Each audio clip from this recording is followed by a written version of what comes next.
What's up, bitches? Let's talk about crime.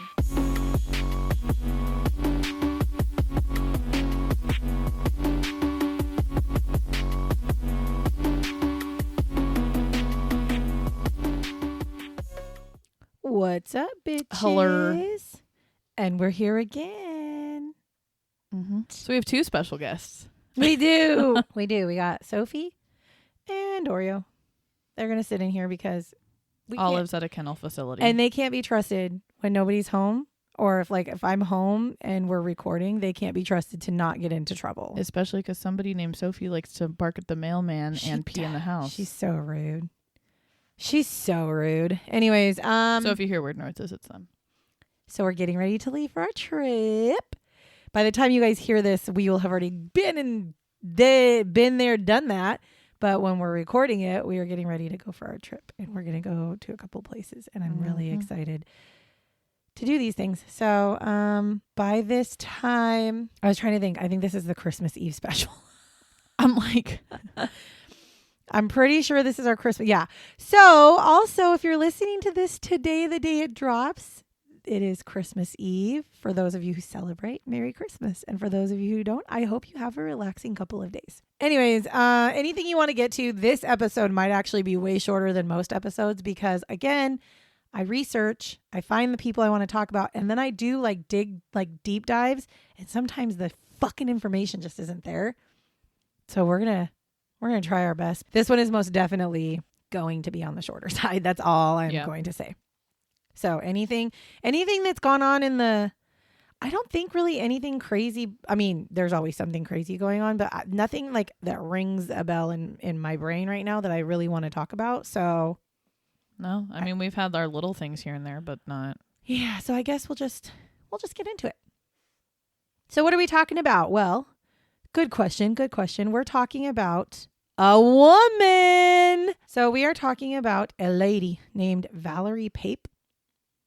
Now, this happened in January of 2000. Valerie kills a man named Ira Pomerantz in Mesa, Arizona. So that's kind of the gist of what we're talking about. Again, nothing is known about Valerie as a younger child, other than the fact that she was born July 29th, 1952. And she was born in Rennes, France. So she ended up coming here with her family at some point. But again, none of that's really public knowledge. I don't understand. I do understand people don't want to tell. I get it. Now, Ira and Valerie met and they actually got married in 1995. So, ta-da, she killed her husband. Twist. Yeah, she kills her husband. Now, Valerie, after she marries Ira, a couple of years later, she actually opens up her own salon in 1997 in Scottsdale, Arizona. And Ira actually owns a bar in Chandler, Arizona. Now, in 1997, same year that she opens her salon, it shows that Ira actually filed for bankruptcy and lost his bar around that same time. Okay, so just keep that in mind. Now, the marriage was honestly rocky at best. So family and friends could attest that they had a very toxic marriage, and the cops were called multiple times to their home. And friends of Valerie's had said that they had actually seen bruises on her. And she made many claims, many times that Ira was abusive. And I'm not going to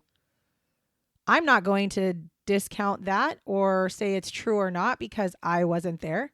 So I'm just telling you the facts on this case. Just so you know. Valerie actually does end up telling her friends that he's like an alcoholic as well. So she's like basically saying that when he drinks, he gets fucking nasty.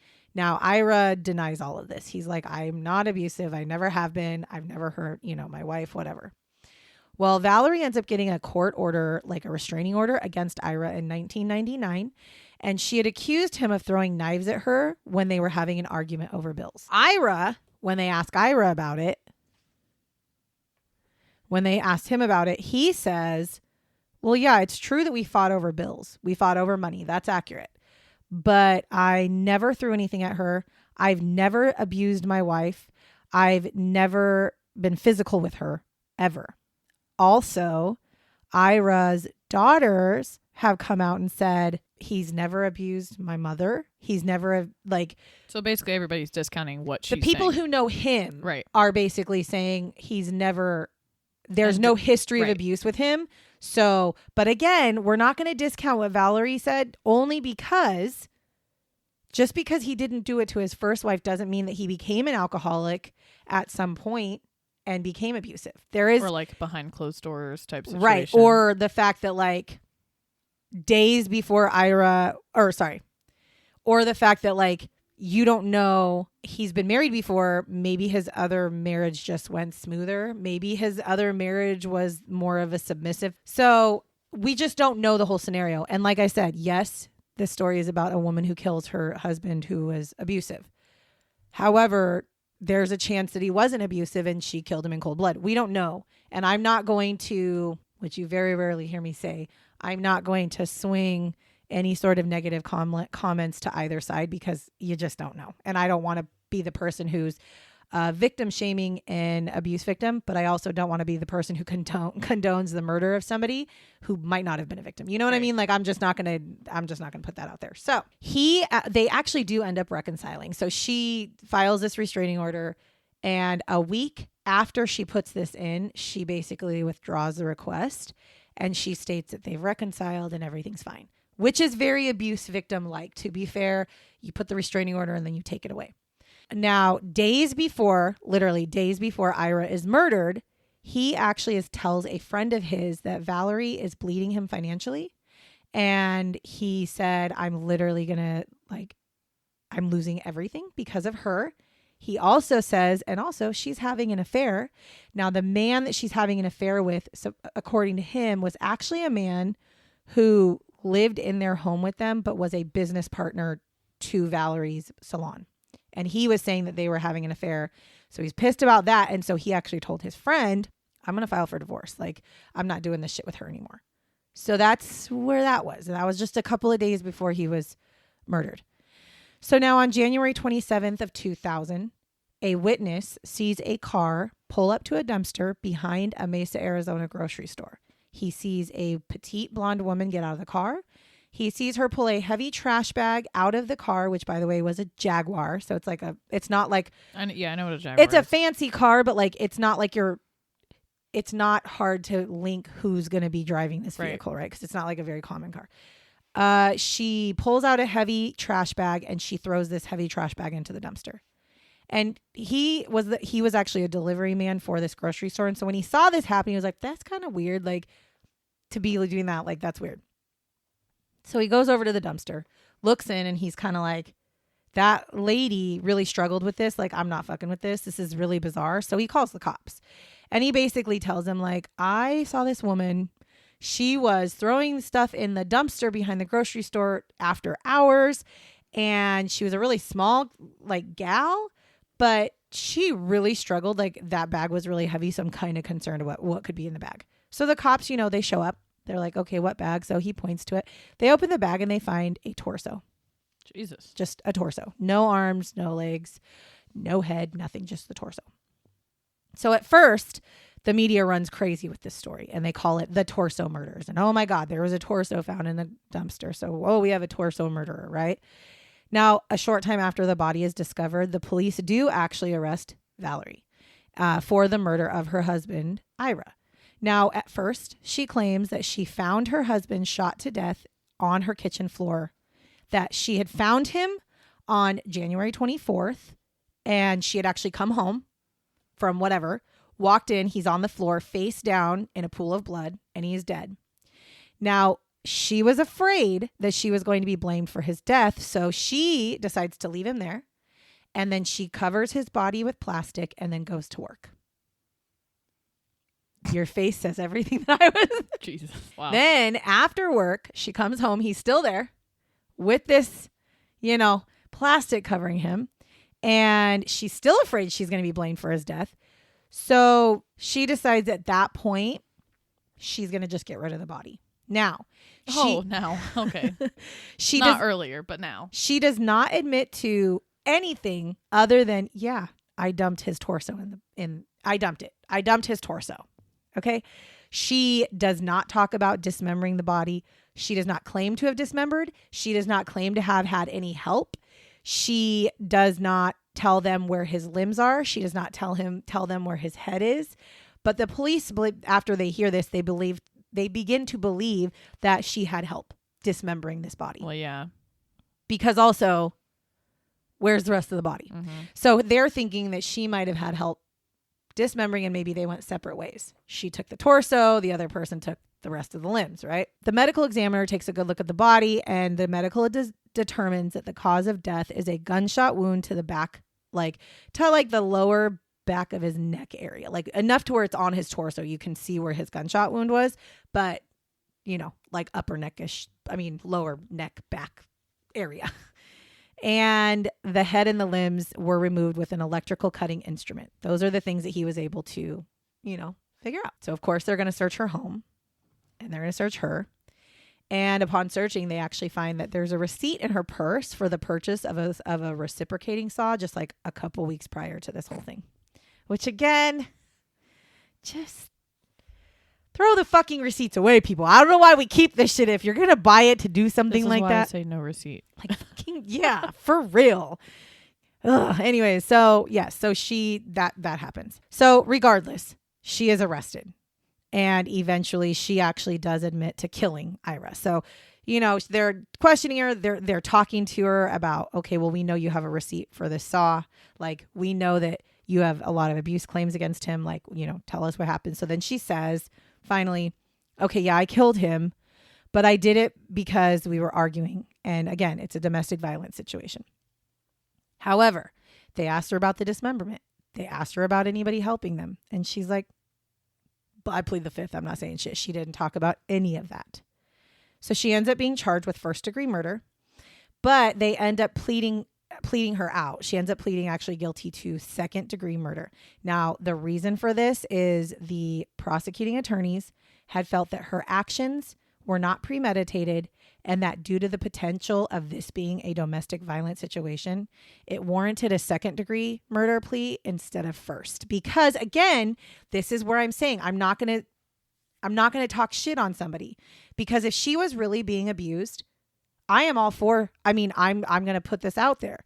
If you're an abuse victim and you choose to kill your abuser, I don't see a problem with that. Right, but that's still premeditated. Not necessarily. Premeditated is when you go through all these steps to set it up, and they have to be able to prove premeditation. They couldn't prove it. She bought the fucking thing. Yeah, she had the saw, prior. but still 2 weeks is a long time to have that reciprocating saw. And, she could literally be like, yeah, I was going to build my fence in the backyard. There's not proof of premeditation. True. It is very, very viable that they were arguing. And if he is an abusive person, she was afraid. I will get more into that in just a moment. I'll get more into my view on that in just a minute. So anyway, so they end up pleading her out with a second-degree murder charge. And part of the plea deal was that she was not required to say whether she had help or not. She was not required to tell them about the dismemberment, and she was not required to tell them about if she had help or not.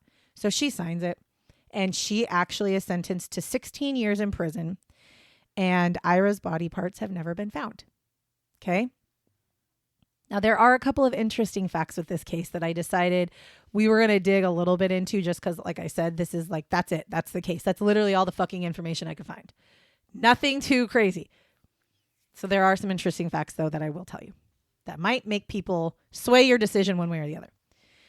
So in 2006, so she was sentenced. This happened in 2000. So I don't even actually know if I think she was sentenced in 2000 as well. But regardless, she's in jail. And in 2006, she is actually supposed to be deported and released to France because she's a French immigrant, right? They ask for her she basically asks to be deported back to France, and then she'll do jail time in France. And then when she gets out of jail, she has to stay in France. That's kind of like the deal. So they say, yeah, they're like, yeah, I guess whatever, that's fine. Well, the day that she's supposed to be released, they take her from her prison. They bring her to the detention facility that they deport from. And she's brought there super early in the morning. And all of a sudden, later that day, she gets told, nope, you're going back to your prison. Now, the reason why was because Ira's daughter had gotten word that she was going to be deported. And Ira's daughter was like, No, because if she gets deported to France, France can take one look at her case and be like, oh, we'll just let her out. And then she never serves really any time for killing my dad. And so she puts in a formal request to basically stop her from being able to get out. And they literally took that and said, oh, yeah, that makes sense. So they took her deportation away. So they bring her back to her prison. So she does stay in jail. And she does serve the full 16 years. So she actually did serve her sentence. But again, this was in 2000, so there's more to come. So being that Valerie owned a very high-end salon, she had some very high-end friends, like super high-end. She had one friend that was a politician, okay, who actually currently still is a politician. I'm not going to put names out there, but you could do your own research. She had high friends in high places, basically. And they were all like legitimately shocked when these charges got brought against her. And one person in particular was a friend named Marilee Bianchi. Now, Bianchi and Valerie were actually really good friends.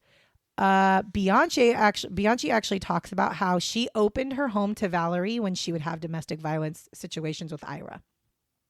She even said that she had offered her home to her as a safe haven when she put in that, in 1999 when she put in the restraining order request. She actually told her, like, you can come live with me. Like, I'm going to take care of you, whatever. She described Valerie as very soft, very kind, loving individual. And she was like, I don't understand how somebody like that could be charged and actually committed these crimes. It blows my mind that she's admitting that she did these things because she's not that kind of a person. She also had admitted that she saw the more violent side of Ira, not because she physically witnessed it, but she saw a lot of different bruises and the mental toll that it took on Valerie. So she, that's how it is. Now, the part that gets a little like, is Marilee's husband, Ron Bianchi. He was a columnist for the Phoenix Gazette. And he was found in 1999, shot to death in the woods near Payson, Arizona. And his killer has never been found. So police did actually take a good look to see if there were connections between these two murders. To be honest with you, I'm not sold that there's not, because it's not unheard of. There have actually been plenty of cases where two women who are abused, I'm not saying they weren't, who are abused or who have issues with their husbands, and they agree to either kill each other's husbands so they can't be connected, or to help each other kill their husbands, right? So that, like, we'll pack together, we'll kill my husband, then we'll kill yours. Like, that's not unheard of. That's happened a couple of different times, actually. And people do typically get caught because they make the connection, but they never actually found a connection between them.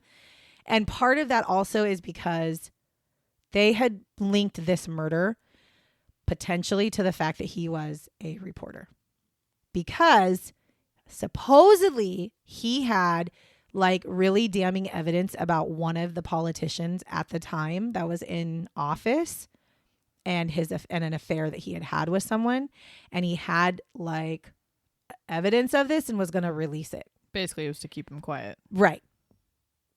However, I'm not putting out. I know who it is because the article I read told who it was. I'm not putting it out there because I think I don't know if it's true or not.